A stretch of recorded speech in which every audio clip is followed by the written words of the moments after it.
ओगड़दानी, त्रिकालदर्शी, कैलाशी, अविनाशी, भगवान भूत भावन भूतेश्वर, मेरा त्रिकालदर्शी, कुबेर भंडारी, मेरा विश्वनाथ, शंभु,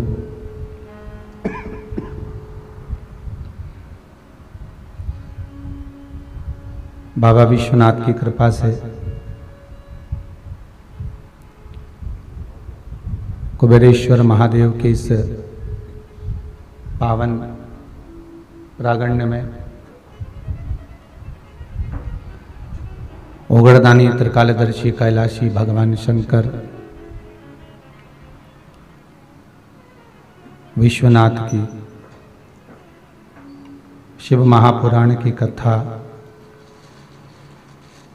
श्रवण करने का सौभाग्य अपन सभी को प्राप्त हुआ है। बाबा भूत भावन भूतेश्वर मेरे शंकर, कैलाशी अविनाशी,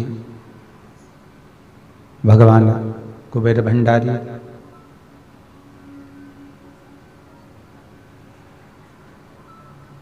देश विदेश में विराजमान होकर टीवी चैनल के माध्यम से निरंतर शिव महापुराण की कथा श्रवण करने का सौभाग्य अपन सभी को प्राप्त हुआ।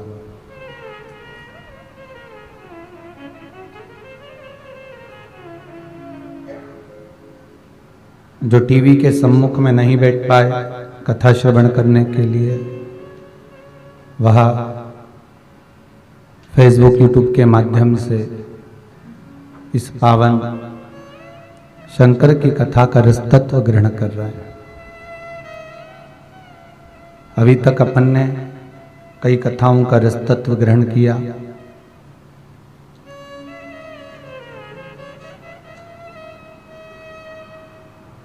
जिसमें यजमान तो आना नहीं हुआ, पर 3 कथा ऐसी रहीं जिसमें ऑनलाइन कथा में यजमान पधारे, और चौथे नंबर के हमारे फरीदाबाद से, हरियाणा से श्री प्रवीण जी पारासर, श्रीमती हेमलता जी पारासर मुख्य यजमान के रूप में कथा का रसतत्व ग्रहण कराने के लिए अपने बीच में इस कुबेरेश्वर महादेव की धरा पर पधारे।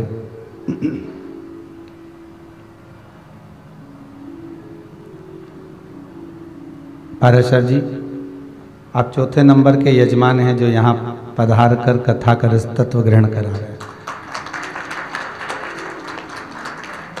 पूरे लॉकडाउन से लगातार शायद ही कुछ ही समय रहा हो, 2-4 दिन का गैप या 4 दिन 3 दिन का गैप, जिसमें कथा नहीं हुई हो, और सभी टीवी चैनलों के माध्यम से इस कथा का रसतत्व पूरी विश्व ने श्रवण किया। भगवान शंकर ओगड़दानी, त्रिकालदर्शी, कैलाशी, अविनाशी मेरा शिव,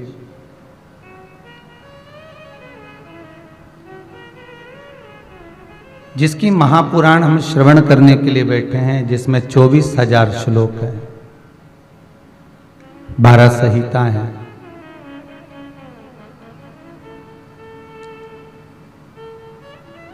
और इन 24,000 श्लोक के 12 संहिताओं के एक शब्द को भी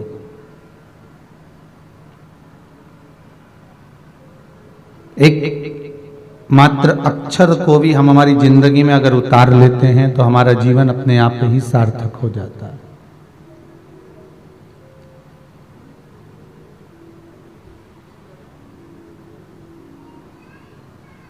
और एक नहीं, अनेकों भाई शिव भक्त भगवान शंकर की कथा को अपने हृदय में उतारे, और इस कथा के शंकर की पूजन के जो विधान है शिव महापुराण के जो उपाय हैं या शंकर भगवान के चरणारविंद का जो रज तत्व है उसको ग्रहण किया। और ग्रहण करना केवल साधारणता ग्रहण करना नहीं होता कि ये कान से सुना, ये कान से निकाल दिया, बचा कुचा था कपड़े में से झटकार दिया। घर गए तो लोगों ने पूछा कहाँ गए थे, तो क्या शिव महापुराण में गए थे, क्या लेकर आए, सब वहीं छोड़ी आए।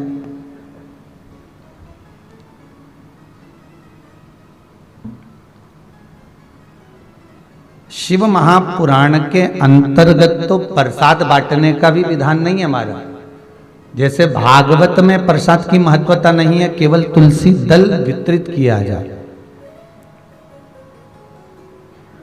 भागवत में कहीं नहीं लिखा साहब, हाँ सत्यनारायण जी की कथा में जरूर लिखा है कि प्रसाद का महत्व है, पर भागवत पुराण में कहीं ये नहीं लिखा गया कि आप प्रसाद बांटो, इतना बांटो या ज्यादा बांटो या कम बांटो, कहीं नहीं लिखा। पूरे 18,000 श्लोक देख लीजिए, 7,39,00,000 शब्द देख लीजिए, 335 अध्याय श्रीमद् भागवत के देख लीजिए।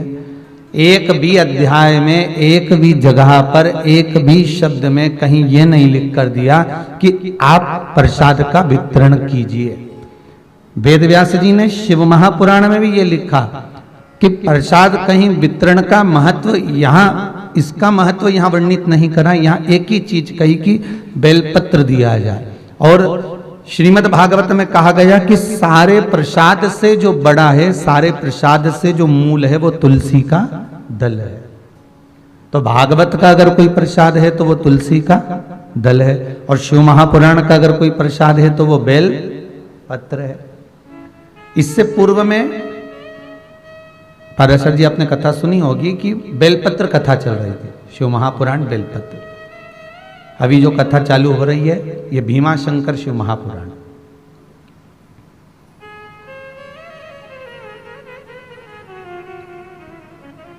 पता नहीं भीमा शंकर शिव महापुराण कैसे निकल गई है। कई लोग कहे गुरुजी आपको पहली कथा से चालू करना था सोमनाथ जी से, और आप सीधे भीमा शंकर छठे पे पहुंच गए।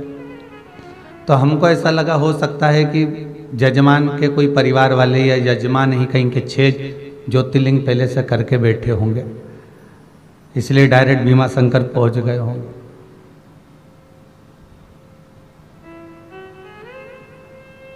कहीं कहीं बाबा की कृपा भी होती है। बेलपत्र शिव महापुराण में कहा गया कि अगर कोई के प्राण छूट जाते हैं, मान लो किसी के प्राण अगर चले भी गए, तो शिव महापुराण की कथा कहती है, स्वयं स्कंद पुराण कहती है, स्वयं अग्नि पुराण कहती है, लिंग पुराण कहती है, नर्मदा पुराण कहती है कि अगर मान लो किसी के प्राण छूट भी गए, प्राण चले भी गए, तो वो जो जीवात्मा को लेकर जा रहे हैं राम नाम सत्य कहते हुए, और किसी वो जीवात्मा ने जिंदगी में कोई पुण्य करा ही नहीं, कोई सत्कर्म करा ही नहीं मान लो, पर उसने उस जीवात्मा को ले जाते अगर मान लो कहीं बेलपत्री का पेड़ मिल गया और उस बेलपत्री के पेड़ की छांव उस जीवात्मा पर पड़ जाती है, तो शिव महापुराण की कथा कहती है कि पापी से पापी जीव भी कैलाश अधिपति के धाम में पहुंच जाता। इतना भाव तत्व उस बेलपत्र के वृक्ष का है। थोड़ा सीटी दे रहा है उसको देख लो बात। बेलपत्री के वृक्ष का इतना महत्व है, उसकी महत्वता इतनी वर्णन करी गई। तो जरा विचार करिए कि शंकर भगवान के पास में जाने पर कितना सुख मिलेगा। मात्र बेलपत्री के वृक्ष के नीचे से कोई अर्थी ही निकल कर चली गई।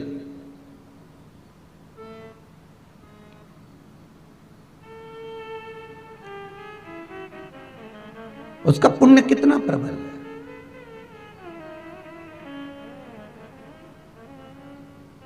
किसी ने एक पत्र लिखा था, यहां पत्र तो वाला नहीं लाए, लेटर आया है किसी का, भूसावल से उन्होंने किसी ने लिखा है, कोई विमल जी सोलंकी है, उन्होंने एक पत्र लिखा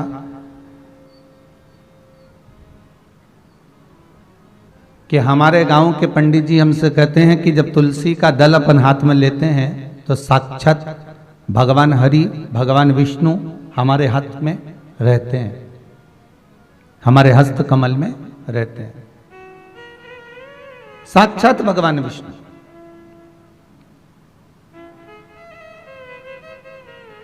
तो क्या शिव महापुराण के अंतर्गत ऐसा कोई वर्णन कहीं मिलता है कि बेलपत्र लेने पर साक्षात हरि हमारे हाथ में रहते हो?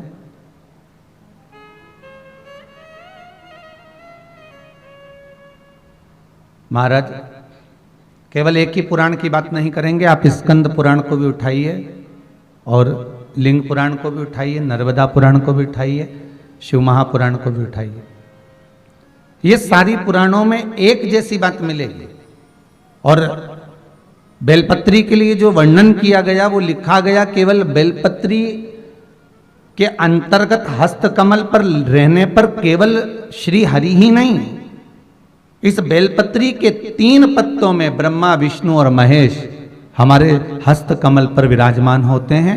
और बेलपत्री की इन डंडियों को जो जोड़ा गया है, बेलपत्री की जो ये डंडियां जहां पर जुड़ी हुई हैं, उस स्थान पर तीनों देवियां ब्रह्माणी, लक्ष्मी और स्वयं सरस्वती, स्वयं पार्वती इन डंडियों के मध्य में जहां पर जुड़े हैं ये तीनों, वहां पर विराजमान हैं। और उसके बाद भी जो लंबी डंडी रह जाती है डाली से टूटी हुई, तो कहा उस डंडी में 33 कोटि देवता आकर विराजमान हो जाते हैं। यहां तक बेलपत्री में वर्णन किया गया। महाराज उस बेलपत्र की कोई साधारण सी महत्वता नहीं हो सकती।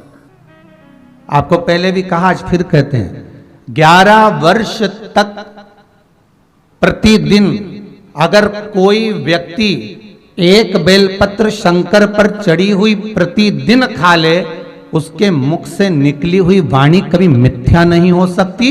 अच्छे से अच्छा जोगी, सन्यासी, तपस्वी, साधक, उपासक भी उसके आगे फीका हो जाता है, क्योंकि उसकी वाणी निष्फल हो ही नहीं सकती। जो उसने कह दिया तो वो पत्थर की रकील होगा।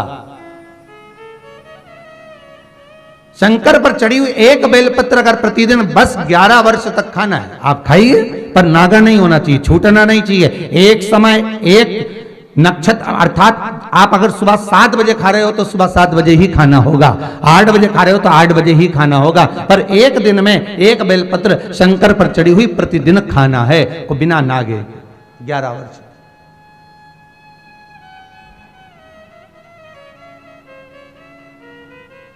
हम क्यों भटके साहब? फिर निवेदन करूंगा, 6 शास्त्र, 4 वेद, 18 पुराण और कई उपनिषद इस भारत की भूमि पर इन हिंदू धर्म के लिए बनाए गए, पर उस हिंदू धर्म को छोड़कर हम जब अन्य धर्म में जाएं तो ये हमारे दुख की बात है, फिर हमारा भाग्य बेकार है। हम क्यों भटके? किस लिए भटके? जब उसके भीतर सर्वाधिक सब कुछ ही विराजमान हो, सब उसी के भीतर विराजित हो, फिर क्यों भटका जाए? हमारा हम किस लिए भटक रहे हैं? शिव महापुराण की कथा कहती है कि इस वेदव्यास जी महाराज कहते हैं कि शंकर की कथा का रस तत्व जब जीव श्रवण करने के लिए बैठता है, यहां तक कहा कि शंकर की कथा को मात्र, आप तो यहां बैठकर कुबेर भंडारी के दरबार में आकर कथा का रस तत्व ग्रहण कर रहे हैं। कई लोग जो टीवी पर कथा श्रवण कर रहे हैं उनके लिए भी कहेंगे, जो मोबाइल पर कथा श्रवण कर रहे हैं या किसी अन्य के मुखाग्रविंद से किसी ने सुना, किसी ने मोबाइल पर, यूट्यूब पर, फेसबुक पर देखा, उसने आपसे कहा, अर्थात हम किसी के मुखाग्र बिंद से भी अगर श्रवण कर रहे हैं, किसी के माध्यम से, किसी कारणवश हम श्रवण कर रहे हैं उस कथा का रस तत्व, तो ये जानना कि हमारे पूर्वजों के पुण्य का जो घड़ा भराता है, तब जाकर जीवन में एक बार शिव महापुराण की कथा कोई करवा पाता है, श्रवण कर पाता है और अपने जीवन को सार्थक बना पाता है। पाराशर जी, आपके पूर्वजों के पुण्य ही आनंद है, जो आप दोनों भगवान भोलेनाथ की कृपा से स्वयं विराजमान होकर कहीं पूर्वजों के पुण्य की गुल्लक भराई होगी, तब जाकर आपके हाथ से ये सत्कर्म हो रहा है। ये बाबा की कृपा समझना, ये विश्वनाथ की करुणा समझिए, ये शंभू की दया समझिए। जिस भाव से आप जिस कारण पहुंचते हैं भगवान की कथा के भीतर,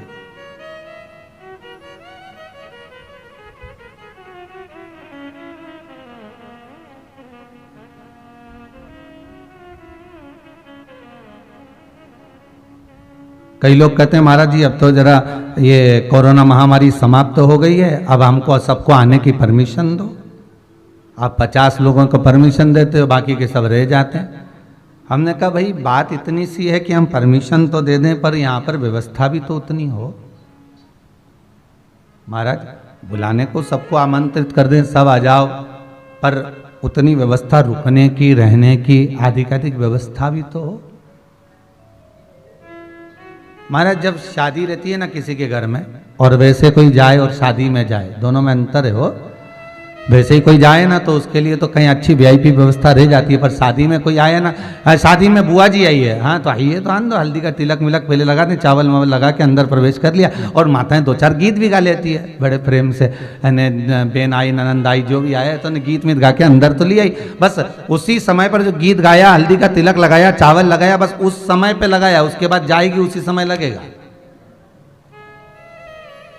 अब उसके बीच में बुआ जी को चाय मिली कि नहीं मिली, रोटी खाई कि नहीं खाई, किसी को मतलब नहीं, सब अपने अपने में लगे, क्योंकि तैयार हो कि बुआ जी के देखे। अब अगर हम बुआ जी को देखते रहेंगे फिर तैयार होने में रह जाएंगे, इसलिए आदमी तैयार होने में लगा रहे तो बुआ जी को नहीं देख पाए। तो यहाँ कोई विशेष अगर फंक्शन है, कोई विशेष आयोजन है, तो आप आएंगे तो व्यवस्था के अनुसार जहाँ टेंट लगाओ, आनंद हो, तो वहाँ आराम करते हुए, आनंद लेते हुए 7 दिन यूं ही निकल जाएंगे।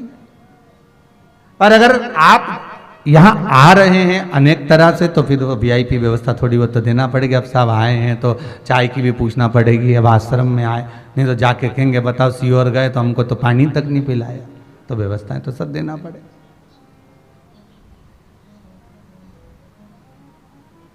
शिव कथा कह रही है, भगवान शंकर की पावन कथा कह रही है कि शिव महापुराण के एक एक शब्द, एक एक श्लोक, एक एक अक्षर, एक एक रस तत्व हमारे जीवन का सुख प्रदान करने वाला, बस उसको ग्रहण करने वाला हो महाराज।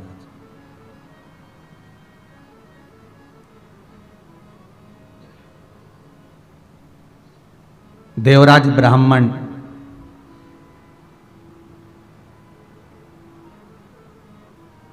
जिसने अपनी जिंदगी में कोई सत्कर्म नहीं करा था, संपूर्ण बेकार काम देवराज ब्राह्मण ने करा था। अब एक प्रश्न और उठ जाता है, कोई भी कथा चालू होती है, चाहे सत्यनारायण जी की कथा हो, चाहे किसी भी देवी देवता की कथा हो, तो वो ब्राह्मण से चालू क्यों होती है?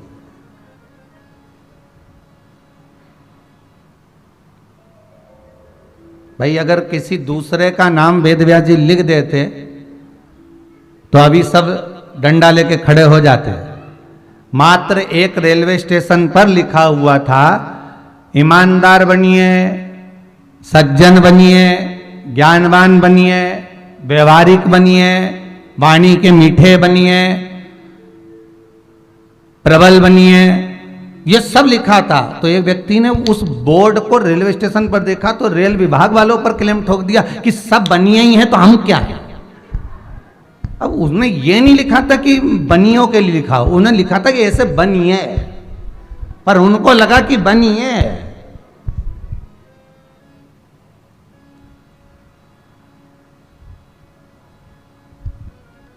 तो यहां जो जितनी जितनी कथा की शुरुआत हो रही है, चाहे भागवत में देख लो, चाहे अनेक जगह पर आप कथा को उठाकर देखो। हमारा श्रीमद् भागवत भी जहां चालू होती है, आत्मदेव नाम का ब्राह्मण है, और शिव महापुराण जहां प्रारंभ हो रही है, देवराज नाम का ब्राह्मण, और सत्यनारायण जी की कथा चालू, एक गरीब ब्राह्मण। क्यों? क्योंकि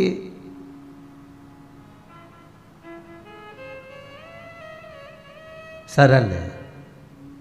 इनका नाम अगर अपन कुछ बोल भी देंगे तो चल जाएगा, सहज है, ये स्वीकार कर लेंगे, ठीक है, बोल दिया तो बोल दिया, चलेगा। अब देवराज नाम का ब्राह्मण, और वो गलत कर्म में लगा हुआ, ऐसा कोई कर्म नहीं था जो देवराज ने करा ना हो, बस सब गलत कर्म होता है। फिर वही बात आ गई, महाराज मत बुरे कर्म कर बंदे, वरना पछताएगा। भगवान की आंखों से तू बच नहीं पाएगा, तू बच नहीं पाएगा। अरे ओ अज्ञानी मत कर नादानी। हम कितना भी कर्म कर रहे हैं, उस कर्म के अनुसार हमको भोग भोगना ही पड़ेगा। जैसे आप कहीं पर भी छुप जाएं, कहीं पर भी चले जाएं, पर ये हवा, इसका संचार हर जगह पर होता है। उसी तरह हमारे किए हुए कर्म का संचार हमारे पीछा नहीं छोड़ता, हमारे अग्रण्य भाग में चलता है, उसको हमें भोगना पड़ता है।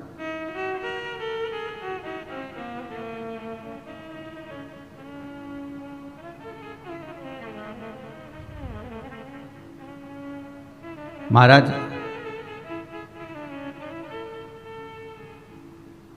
शांतनु के साथ में महाभारत में लिखा है गंगा जी का स्मरण। कई पुत्र हुए, गंगा जी ने ले जाकर सब पानी में डुबो दिए, सब।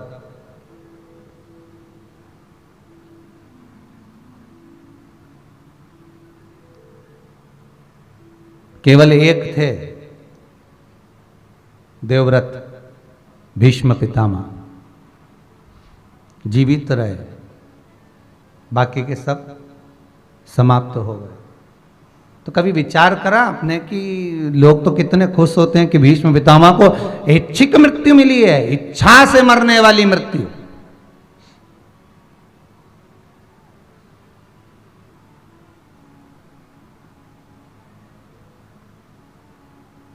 पर जिसकी उम्र बहुत ज्यादा होती है साहब, कोई 100 साल का व्यक्ति अगर आपको मिले, कोई 90 साल का, 99 साल का, 85 साल का कोई मिले, उससे मिलना, वो खुद कहेगा अब तो भगवान से विनती कर रहा हूं कि उठा ले।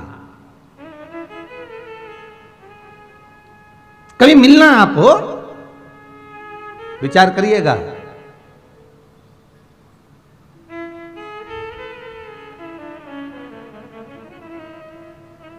एक राजा ने विचार करा कि मुझे अमर होना है, बस निकल पड़ा और अमृत ढूंढते ढूंढते एक गुफा में प्रवेश कर गया और अमृत उसको मिल भी गया। वो अमृत पीने ही वाला था। एक कौवा बैठा हुआ था। उस कौवे ने कहा, महाराज हाथ जोड़कर निवेदन है, आप अमृत मत पीना। राजा ने कहा कि ढूंढते ढूंढते मेरी जिंदगी हो गई, अमृत सामने रखा हुआ है और ये कौवा मुझसे कह रहा है कि अमृत मत पीना। कौवा जरूर मुझसे जलता होगा, ईर्ष्या करता होगा, तो मुझे मना क्यों कर रहा है? कौवे ने कहा, मेरी दशा देख लो, मेरे पूरे पंख टूट गए, पर उखड़ गए, केवल एक मांस का लोंदा बनकर पड़ा हुआ हूं, क्योंकि मैंने अमृत पी तो लिया, अमर तो हो गया, पर मेरा शरीर तो ढलेगा ना। आपको एक बात पहले कही थी कि अगर कोई आपको आशीर्वाद दे आयुष्मान भव, तो बिल्कुल कह देना साहब नहीं चाहिए, हाथ जोड़कर निवेदन करा तुम्हारा आशीर्वाद तुम्हारे पास ही रखो। अगर कोई आशीर्वाद दे कि चिरंजीवी भव, तो जरूर ले लेना, क्योंकि आयुष्मान और चिरंजीवी में अंतर है। आयुष्मान में आपकी केवल आयु बढ़ेगी और जो स्वरूप है वो ढलता चले जाएगा, और चिरंजीवी भव में मतलब जैसे आज हो, मरते समय तक वैसे की वैसी बने रहो। चिरंजीवी भव का मतलब है कि जैसे हो वैसे की वैसी बने रहिए। तो हमें आयुष्मान नहीं होना, हमें चिरंजीवी भव होना है। हम जैसे आज हैं, आज भी हम बढ़िया प्रेम से चने खा रहे हैं, तिल्ली का लड्डू खा रहे हैं, बोलो सही है कि गलत है? इतना कल्ला लड्डू गुड़ का चबा चबा के खा रहे हैं और अलमस्त जिंदगी जी रहे, अच्छे सारे कपड़े पहन रहे, शरीर भी सुस्त है, आनंद में है, नेत्रों से दिख भी रहा है, कानों से सुनाई भी दे रहा है, मुख से खाना भी खा रहे हैं, हाथों से कार्य भी कर रहे हैं, पांव से चल भी रहे हैं। तो अगर मालूम पड़े आयुष्मान भव होने का आशीर्वाद मिल जाए तो आयु तो बढ़ जाएगी, पर शरीर साथ देगा क्या? शरीर तो ढलता चले जाएगा, वो शरीर और ढलेगा। अब इतने लोगों का आशीर्वाद मिला, आयुष्मान भव आयुष्मान भव आयुष्मान भव, अब पड़े रहे 85 90 95, पलंग पर पड़ा है, सारा शरीर गल गया, सड़ गया। अब भगवान से कह रहा उठा ले, भगवान के तेरी बुआ जी ने आशीर्वाद दिया था, अभी तो उसका रह गया है। तो वो आशीर्वाद जो बढ़ रहा है वो उसी का तरीका है। अब भोगो, थोड़ा सा पड़े रहो। हमें आयुष्मान नहीं होना, हमें चिरंजीवी भव होना है। हम जितना भजन आज कर रहे हैं, जैसे हम शंकर की कथा आज बैठकर श्रवण कर रहे हैं, शिव महापुराण की कथा आज रसतत्व के साथ श्रवण कर रहे हैं, कई लोग टीवी चैनल के माध्यम से, श्रद्धा चैनल के माध्यम से, फेसबुक यूट्यूब के माध्यम से अपने घर पर बैठकर कथा का रसतत्व ग्रहण कर रहे हैं। बस भगवान से निवेदन करना कि जैसे आज सुन रहे हैं, बड़ी अलमस्ती के साथ में ऐसी ही कृपा हमेशा कर कर रखना और भगवत प्रेम में डुबाए कर रखना। हमें पटकना मत ही,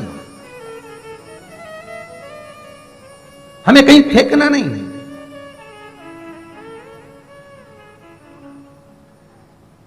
पूरी महाभारत देखना, भीष्म पितामह जितने रोए दुनिया में कोई नहीं रोया हो। घर की बहू का चीर खींचा जा रहा है और भीष्म पितामह अपने जीवन को धिक्कार रहे हैं कि मैं घर का बुजुर्ग बड़ा होकर यहां पड़ा हुआ रो रहा हूं। नहीं,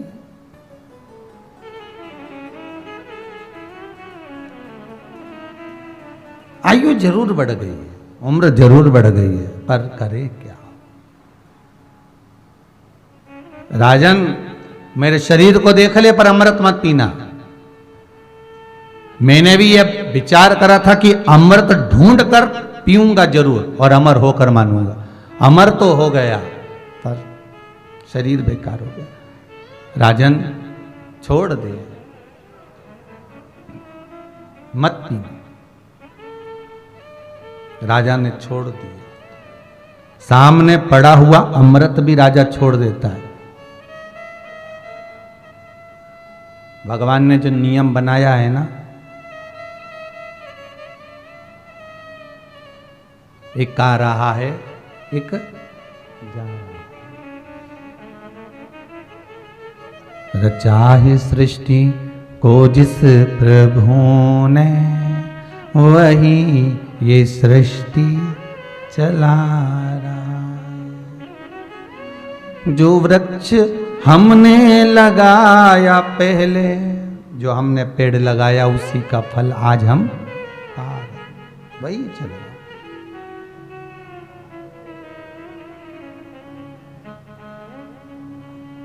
वो नियम सबसे अच्छा। आ रहे जा रहे और ये मार्ग पर फिर ना जाने कब मिलन हो, फिर कोई दूसरा मिले, फिर क्रम मिले। इसके ये कथा जो भीमा शंकर चालू हुई है, इसके पहले की जो कथा थी उसमें एक प्रश्न किया गया था, भविष्य पुराण में से वर्णन किया था कि 7 जन्म जो हमारे रहते हैं उसका वर्णन किया गया। 7 जन्म, पति पत्नी का जो 7 जन्म का संबंध है।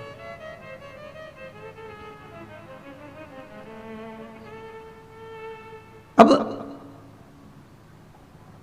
हम भगवान से कहें कि हमारी आयु बढ़ा दो, तो उससे मतलब नहीं है। भगवान से हमें यह कहना है कि मेरी भक्ति बढ़ा दो, मेरा विश्वास।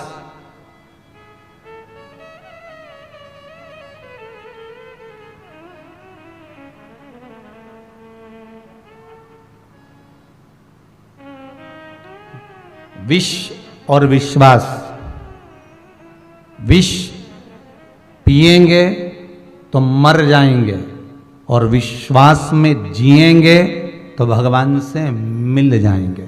दोनों में अंतर है।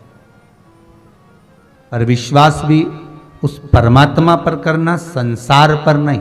संसार वाले तो कब चोट दे दें, कब घाटा पहुंचा दें, कब धक्का मार दें, कोई भरोसा नहीं हमारा। ये तो आप संसान जाते होगे तो वहीं पर बैठकर आपको ज्ञान प्राप्त हो जाता होगा कि कितना प्रेम से पाला छोरे को, कितना प्रेम से पाला बेटी को, कितना प्रेम रखा धर्म पत्नी ने, कितना प्रेम रखा नातेदार रिश्तेदारों ने। और जब प्राण छूटे रात भर रोए, सवेरे रोए, आग लगाई, वहीं पर बैठे, घर आए, मोहल्ले में से पूड़ी सब्जी आ गई, खा पी के सो गए, क्योंकि रात भर के रो रहे थे। तो एनर्जी फिर चाहिए वापिस। इसलिए उसको कहते शंकर का धाम शमशान, जहां बैठकर अच्छे अच्छे को वैराग्य उत्पन्न हो जाता है, ज्ञान उत्पन्न हो जाता है। गौतम बुद्ध, सिद्धार्थ जी केवल जाते जाते एक अर्थी को देखकर ज्ञान प्राप्त कर लेते हैं कि बस अंतिम बिंदु यही है कि पैसा छाती पर पड़ा हुआ है, उठा सकते नहीं हो।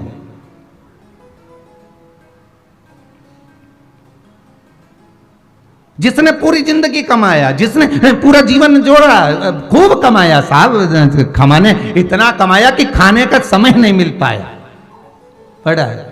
अब वो जो धन है वो छाती पर पड़ा हुआ है, पर कोई उठा नहीं पाया।